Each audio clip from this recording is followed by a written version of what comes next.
কেন কি কবি তুই চাইয়া থাকস কেন কি কবি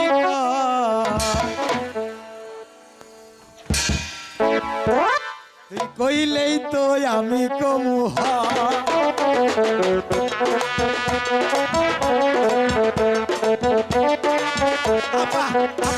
সর্বনাশ সর্বনাশ আবার সামনে আমি দুষ্টমি করে আলাইছি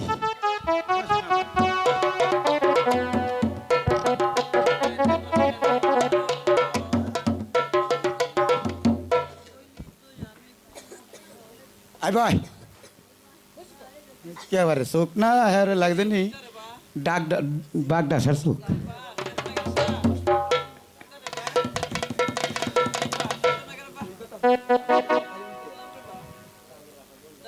আচ্ছা মালির ছেলে মনে হয় আজকে আর আসবে না শালি ভেরি বেট মাইলেনের ভূত এই পাগলা এ স্যার আইছেন তোর আর খালি পিছে পড়ে আমি খালি আগে আগে আসি হ্যাঁ ও স্যার আমি একটা পড়া মুখর কি জানি কেমনি মুখস্থ করেছি এই তো আপনি পারলে আর আমার দরকার কি বল কি করেছিস কোনটা জানি কইছেন মুখস্থ তা তো বুঝলাম কিন্তু কোনটা জানি দিছেন আরে তোকে তো মুখস্থ করতে বললাম আরে সেদিন বলে দিলাম না যে এক আলি কলার দাম 20 টাকা হলে 2টা কলার দাম কত ও ওইটা হ্যাঁ ওইটাই তো আমি একেবারে আরে মুখস্থ মুখস্থ করছি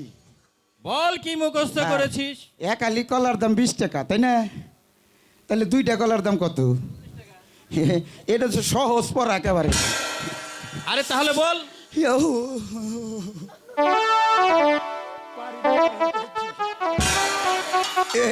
স্যার ভালো কথা ওইটা স্যার আমি পারি কোনটা পারিস ওই যে এক আলি কলার দাম 20 টাকা 2টা কলার দাম কত তাহলে বল ওইটাই তো আমি পারি আরে পারস তো তাহলে বল ও স্যার ভালো কথা কলা গাছটার নাকি সবজি কলা না বিছা কলা আরে কলা হলেই হলো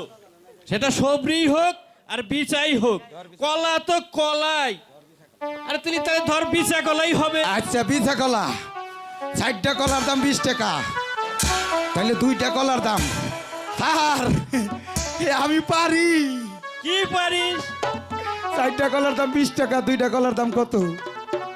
আরে এ তো পাগলেও বুঝে তুই বস স্যার কলা পাকা না কাঁচা আবার বলে কলা তো কলাই সেটা পাকা হোক আর কাঁচা হোক আর তুই ধর পাকাই হবে পাকাই তো হবে তাহলে স্যার একটা কথা কই ওইটা বল। আমার মুখস্থ তাহলে বল মুখস্থ ও স্যার স্যার এই কলা গাছটা এই যে ভালো জায়গায় হয়েছে না খারাপ জায়গায় হয়েছে এই দেখো আরে তুই ধরে নে কলা গাছটা খারাপ জায়গায় তাইলে স্যার একেবারে আমি পারি তাহলে পারিস তো বল 4টা কলার দাম 20 টাকা তাইলে 2টা কলার দাম তো আমি পারি পারিস তো বল তোকে তো বারে বারে বলছি তুই বল স্যার এত ধোকা দেই তাও স্যার ভুলে না স্যার স্যার এই কলা গাছটা খারাপ জায়গায় তাই না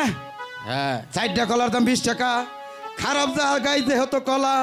তাহলে 4টা কলার দাম 20 টাকা এই, 2টা কলার দাম স্যার একেবারে পারছি বল 5 টাকা বল।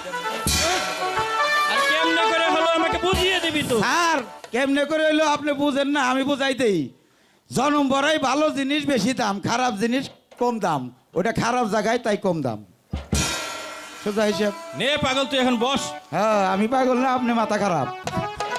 তোর হয়ে গেছে এখানেই হ্যাঁ রহিম জি স্যার তুমি জরির জামা আর উড়িয়াবাজ ঘোড়া কোথায় পেলে জরির জামা দিয়েছে আমার দিদি আর উড়িয়াবাজ ঘোড়া দিয়েছে বদ্ধ। শোনো রহিম আগামী করলো যে উপদেশ দিয়েছিলাম তার কোনো পরিচয় তুমি পেয়েছো? না স্যার, আমি এর কোনো পরিচয়ই পাইনি। আর শোনো, শাহেদ বাদশার আদেশ, আগামীকাল তোমাকে স্কুলে আসতে হলে হাতির পিঠে আমবরা দিয়ে আসতে হবে, নইলে স্কুলে প্রবেশ করা বারণ রয়েছে। যাও যাও, আজকে তোমাদের ছুটি। চলেন আপা, চলেন।